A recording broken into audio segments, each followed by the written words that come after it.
입니다. 예. 남성 두 분이 소리가 굉장히 크세요. 예. 감사합니다. 은혜로운 찬양 감사합니다. 자, 우리 옆에 분들에게 주님의 이름으로 사랑합니다. 이렇게 한번 고백해 보겠습니다. 예, 주님의 이름으로 사랑합니다.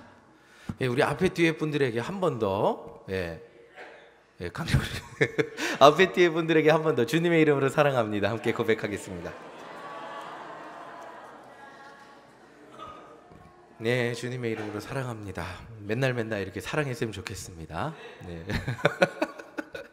자, 오늘 집사 헌신 예배입니다. 집사님들과 어떤 말씀을 나누면 좋을까 생각하다가 오늘 본문을 선택해 보았습니다. 오늘 본문은 다 아시죠? 그 유명한 탕자의 비유 바로 다음에 나오는 이야기입니다. 탕자의 이야기에는 3명의 등장인물이 나와요. 누굴까요? 3명의 등장인물? 아버지, 무조건 사랑하는 아버지, 그쵸? 무조건 사랑의 아이콘 아버지. 그리고 두 번째도 누굴까요? 당자죠. 말 안 듣는 요놈의 자식, 그렇죠? 그리고 세 번째 한 명 더 있어요. 형, 말 잘 듣는 착실한 형이 있습니다. 자, 설교를 시작하면서 제가 여러분들한테 이제 질문을 해볼게요. 여러분들도 지금은 다 부모시지만 자녀이셨을 때 한때 지금도 자녀이시고 여러분들은 부모님이 원하는 길을 착실하게 잘 걸으신 착한 자녀이셨습니까? 아니면 때로는 부모님과 부딪혀도 여러분들이 원하는 대로 하셨던 자녀이셨습니까? 네, 1번, 2번. 네, 나는 1번이다. 저는 1번인 것 같아요. 착실한 자녀. 자, 여러분들은 어떤 자녀이십니까? 확실한 이야기는 아니에요. 이건 썰인데 이런 편견이 있다고 합니다. 첫째 자녀는 부모님들이 원하는 대로 사는 경향이 있다고 합니다. 둘째는 반대로 자신이 원하는 것을 찾아 산다는 말이 있습니다. 어떻게 맞는 것 같으신가요? 그런 이야기가 있어요. 아마도 이 세상에는 다양한 사람이 존재하다 보니까 이 말이 다 맞지는 않겠지만 오늘 탕자의 비유에는 맞는 것 같아요. 누가복음 15장 11절 12절 우리 함께 읽어보겠습니다. 함께 읽겠습니다. 시작. 또 이르시되 어떤 사람에게 두 아들이 있는데 그 둘째가 아버지에게 말하되 아버지여 재산 중에서 내게 돌아올 분깃을 내게 주소서 하는지라 아버지가 그 살림을 각각 나누어 주었더니. 자, 이 이야기는 어떤 사람에게 2명의 자녀가 있다는 것으로 시작을 합니다. 근데 이 집안의 둘째 아들은 아버지가 돌아가시기도 전에 뭘 달라 그러죠? 재산 주세요 이러잖아요. 지금도 별로 좋진 않은데 이게 책을 찾아보니까 2000년 전에 이 전통사회에서 아버지가 돌아가시기도 전에 받을 몫을 달라고 하는 건 굉장히 불효막심한 행동이었다고 합니다. 단지 불효만이 아니고 이 마을 공동체에서 자식이 이 땅 팔아갖고 다 돈 갖고 가는 거 알잖아요. 그러니까 완전 집안 망신을 시키는 행위였다고 합니다. 근데 아버지는 아들한테 혼내지도 않아요. 혼낼 것도 같은데 자기 마음대로 요구하는 둘째 아들에게 순순히 자신의 재산을 이렇게 나누어서 첫째 목 띄워놓고 둘째에게 줍니다. 13절 우리 함께 읽어보겠습니다. 13절 함께 읽겠습니다. 시작. 그 후 며칠이 안 되어 둘째 아들이 재물을 다 모아가지고 먼 나라에 가 거기서 허랑방탕하여 그 재산을 낭비하더니. 자, 이렇게 쉽게 재산을 얻으면 이렇게 되기 쉽습니다. 그렇죠? 저는 쉽게 얻어본 적이 없어서 막 써본 적이 없는 것 같은데, 자, 아마도 먼 나라에 자기의 꿈을 이룰 땅이 있는 것 같아요. 근데 이 문제는 아직 철이 없었던 둘째는 이 재물이 얼마나 귀한지 모르고 막 쓴 거예요. 그냥 막 쓴 거예요. 다 쓰는 건 너무나 쉽잖아요. 그렇죠? 버는 건 어려운데 쓰는 건 하루 만에 쓰고. 자, 이제 먼 나라에서 재산을 다 날리니까 둘째를 돌봐줄 사람이 아무도 없습니다. 그래서 유대인들이 가장 부정하다고 여기는 이 돼지 치는 일을 하였습니다. 유대인이 돼지를 친다는 거는 더 이상 먹고 살 길이 이거밖에 없었다는 거예요. 그렇게 이제 밑바닥에서 살다가 이 둘째가 한 가지가 떠올라요. 너무 살기가 힘드니까 딱 떠올라요. 17절 보겠습니다. 함께 읽겠습니다. 시작. 이에 스스로 돌이켜 이르되 내 아버지에게는 양식이 풍족한 품꾼이 얼마나 많은가. 나는 여기서 줄여 죽는구나. 자, 지금 돼지치며 일하는데 생각해보니까 아버지 종들하고 자기가 비교가 되는 거예요.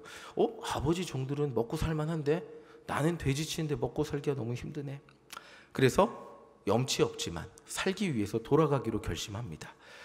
근데 이 탕자가 돌아가기를 결심하는 계기를 보면 아직 멀었다 드는 생각이 있어요. 왜냐하면 타국에 나와서 고생하고 힘들어 보니까 그제서야 아버지 깊은 사랑이 깨달아집니다.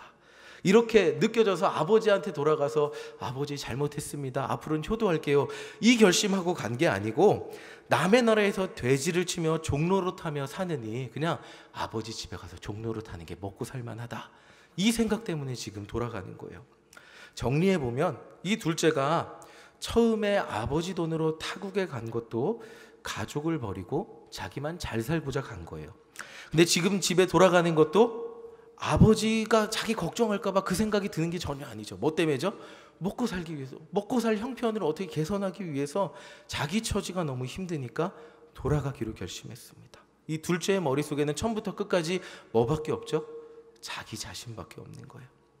이렇게 둘째는 자기 자신을 위해 결심을 하고 아버지께 돌아갑니다. 우리 20절 함께 읽어보겠습니다. 함께 읽겠습니다. 시작. 이에 일어나서 아버지께로 돌아가니라. 아직도 거리가 먼데 아버지가 그를 보고 측은히 여겨 달려가 목을 안고 입을 맞추니. 자, 둘째가 이렇게 아버지께로 돌아가니까 먼 거리서부터 기다렸다는 듯이 달려가서 목을 안고 입 맞춰줍니다. 아마 제 생각에 이건 것 같아요. 부모는 자녀를 안다고 얘 얼마 조금 있으면 돈 다 날리고 돌아올 거 알았던 것 같아요. 그러니까 기다리고 있죠. 언제 돌아오나, 언제 돈 다 날리고 돌아오나, 이렇게 기다렸던 것 같아요. 자, 근데 아버지의 마음을 아직도 모르는 둘째는 아버지에게 이렇게 말을 해요. 이 부분을 좀 더 명확하게 보기 위해서 21절을 현대인의 성경으로 한번 읽어볼게요. 우리 함께 읽겠습니다. 시작. 그러나 아들은 아버지, 제가 하늘과 아버지께 죄를 지어 이젠 아버지의 아들이라고 할 자격도 없습니다. 다만 저를 일꾼의 하나로 써주십시오 라고 하였다. 자, 이 아들은 좀 알아요. 아버지 돈 다 날린 게 잘못한 거는 알아요. 근데 이 아들은 아버지께 회개하는 것 같은데 아버지의 마음을 진짜로는 몰라요. 아버지의 마음을 한 번 더 아프게 하죠. 저를 일꾼의 하나로 써달라는 거예요. 이게 부모의, 자식을 걱정하는 부모의 마음을 모르는 자녀의 말일 수밖에 없죠. 이 아버지에게는 아무리 자녀가 큰 돈을 날렸다고 할지라도 이놈 새끼야, 저기 가서 내 종으로 살아, 이렇게 하지 않잖아요. 내 자녀잖아요. 아무리 큰 돈을 날렸어도 이 자녀가 사랑하는 아들이라는 사실은 아버지에게 변함이 없어요. 근데 자녀는 아버지의 마음도 모르고 그냥 아버지 종이라도 하게 해주세요, 이렇게 얘기하는 거예요. 그러나 아버지는 이 아들을 종으로 만들 생각은 1%도 없죠. 22절 우리 함께 보겠습니다. 함께 읽겠습니다. 시작. 아버지는 종들에게 이르되 제일 좋은 옷을 내어다가 입히고 손에 가락지를 끼우고 발에 신을 신기라.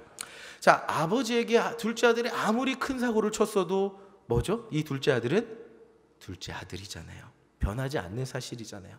이 탕자 이야기의 전반부는 끝까지 아버지의 사랑의 깊이를 이해하지 못하는 둘째 아들, 그리고 그럼에도 불구하고 둘째 아들을 받아주시는 아버지의 사랑에 대해서 말하고 있어요.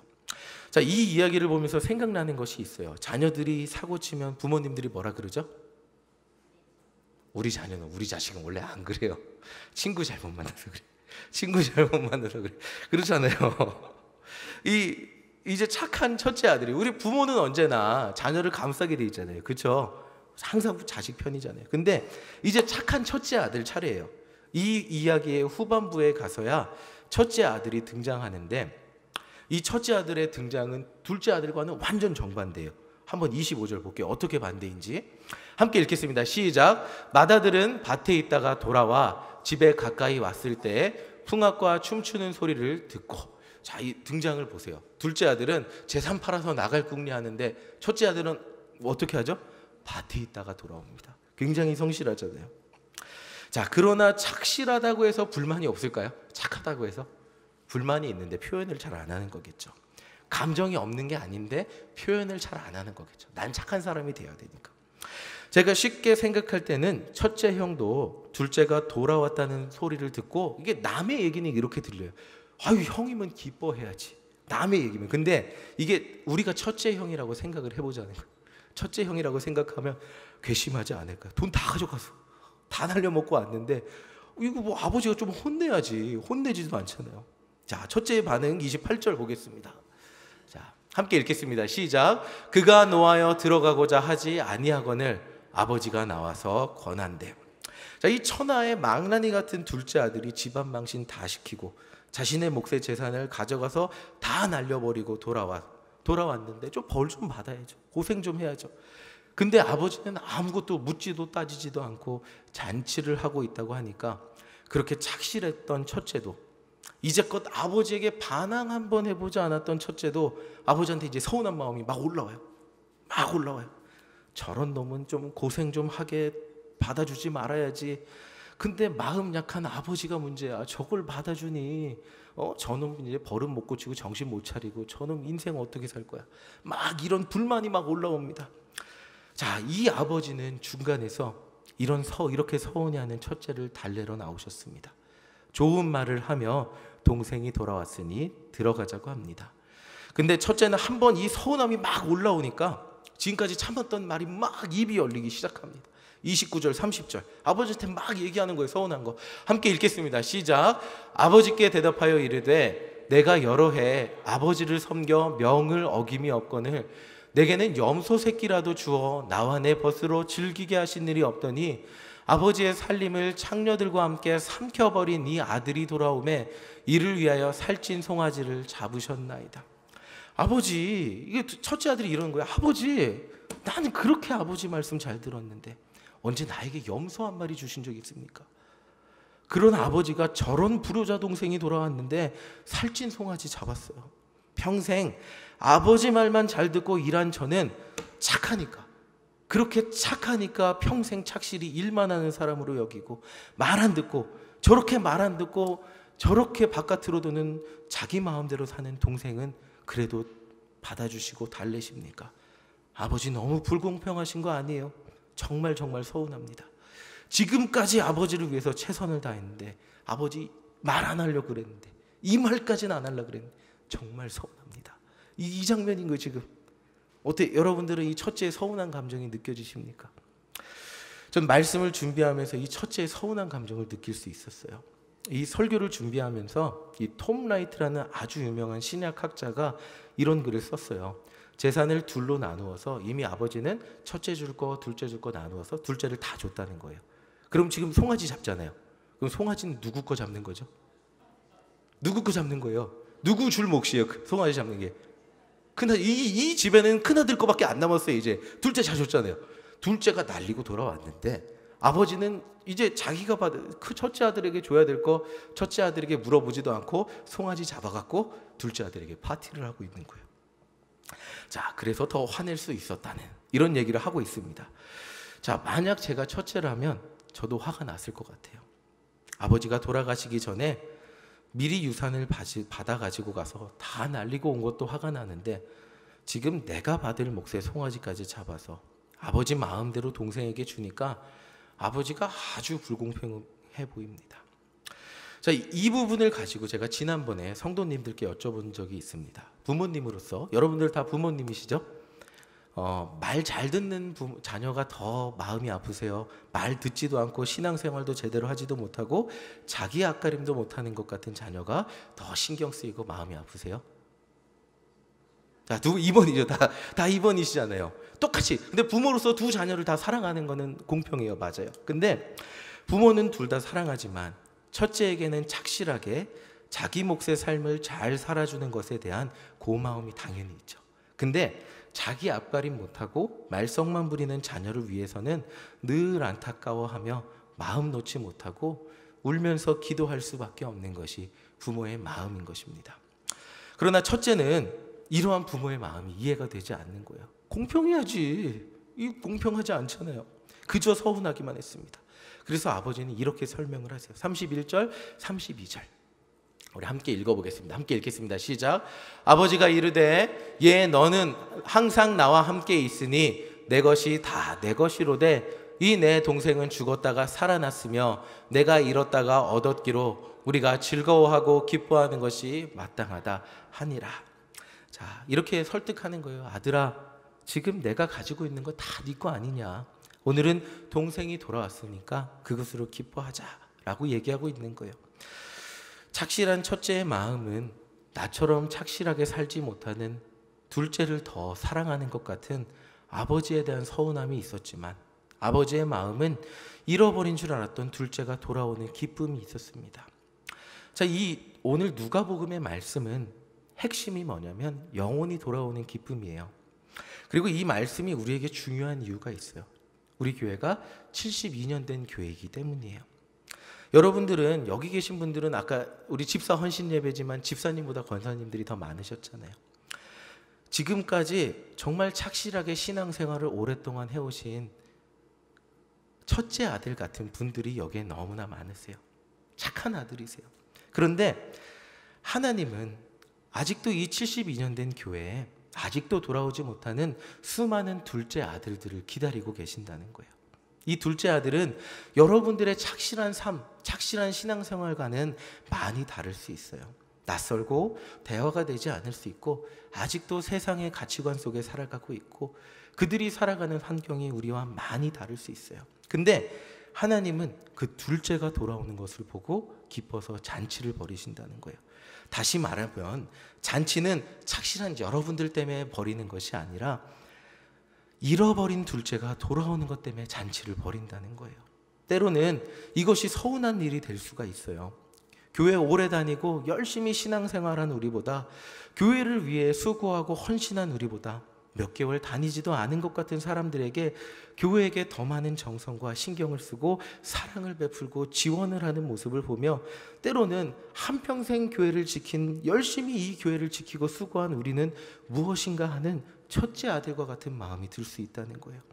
이런 우리에게 예수님이 해주시는 말씀이 바로 31절, 32절이라는 거예요. 우리 다시 한번 읽어보겠습니다. 31절, 32절 함께 읽겠습니다. 시작. 아버지가 이르되 예 너는 항상 나와 함께 있으니 내 것이 다 내 것이로되. 자, 여기까지만 볼게요. 뭐냐면 여러분들은 착실하게 신앙생활하면서 지금까지 세상에서 방황하지 않고 예수님과 동행하셨잖아요. 그것이 가장 큰 축복 아니, 나와 함께 있으니가 가장 큰 축복이 아니었냐는 거예요. 하나님 지금까지 믿으면서 하나님과 동행하고 신앙생활을 하며 예수를 믿으며 지금까지 이 인생을 살아온 것이 가장 큰 축복이 아니었냐는 거예요. 근데 내 동생, 이 세상에서 방황하다 돌아온 정말 우리의 가치관과는 너무나 다른, 같이 대화 섞기도 힘든 그 사람들이 돌아왔는데 그 사람들은 죽었다가 살아났고 잃었다가 얻었고, 그 사람들이 돌아왔으니까, 죽은 줄 알았는데 돌아왔으니까 우리가 기뻐하는 것이 마땅하다고 이야기하는 거예요. 건강한 교회는 새 가족이 하나님 앞에 나와오는 것 때문에 하나님을 모르던 새 가족이 하나님을 알게 되고 예수님을 자신의 구원자로 고백하는 것 때문에 함께 기뻐하는 교회입니다. 네, 아멘이십니까? 건강한 교회는 모든 성도가 하나님 아버지의 마음을 알고 둘째가 돌아옴으로 함께 기뻐하는 교회입니다. 제가 집사 헌신 예배에서 전하고 싶었던 것은 바로 이거 하나입니다. 둘째 아들과 같았던 이 집사님들, 성도님에서 집사님들이 되셨다는 것은 이제 여러분들도 첫째 아들이 되셨다는 거예요. 하나님 나라를 위해서 최선을 다해 봉사하며 헌신하는 분들이 되셨다는 거예요. 이런 집사님, 권사님, 장로님들이 10년, 20년, 30년 신앙생활을 하며 잃지 않아야 할 단 한 가지 마음, 바로 영혼 사랑의 마음, 하나님이 얼마나 영혼을 사랑하는지 잊지 않고 살아가시는 겁니다. 우리 집사님, 권사님, 장로님들, 그리고 저 둘째 아들이 주님께 돌아오는 것으로 인해 이 세상 어느 누구보다 기뻐하시는 분들이 되시기를 언제나 변함없이 주의 전을 위해 성실한 삶을 사시면서 동시에 하나님의 마음까지 알아 영혼 구원이 여러분들의 가장 큰 기쁨이 되는 분들이 되시기를 소망합니다. 그것을 위해서 밭에 나가도 좋습니다. 밭을 나가야죠. 저 같은 사람은 밭에 나가서 성실히 살아야죠. 여러분들, 저와 여러분들도 밭에 나가서 성실히 살아야죠. 그러나 둘째 아들이 돌아왔을 때 왜 나같이 열심히 산 사람들은 몰라주고 나같이 하나님의 일을 위해 평생 수고한 사람은 몰라주고 이제 온 지 6개월 된 저 사람만 이렇게 챙겨줍니까? 라고 얘기하는 것이 아니라 내가 가서 저 사람을 섬기고 사랑하겠습니다. 이것이 예수님의 기쁨이고 섬김이고 사랑이고 나의 기쁨입니다. 왜냐하면 나도 아버지의 마음을 깨달은 철들은 자녀이기 때문입니다. 예, 우리 옆에 분들에게 한번 나누어 볼까요? 첫째 아들의 기쁨을 누립시다 라고. 안타깝게도 오늘 이 비유에서 첫째 아들은 끝까지 아버지 마음을 깨닫지 못하고 끝나요. 근데 저와 여러분들은 이 하나님의 마음을 깨닫고 영혼이 돌아오는 것으로 인하여 예수님과 함께 기뻐하는 저와 여러분들 되시기를 간절히 소망합니다. 여러분들의 수고 때문에, 여러분들의 수고 덕분에 여러분들의 이름 없고 빛 없는 그 자리에 작은 섬김 때문에 우리 일신교회 정말로 하루하루 영혼 구원하는 교회가 되고 있음을 감사하며 사역하고 있습니다. 여러분들의 수고를 통하여 영혼 구원하는 교회가 될 줄 믿습니다. 아멘.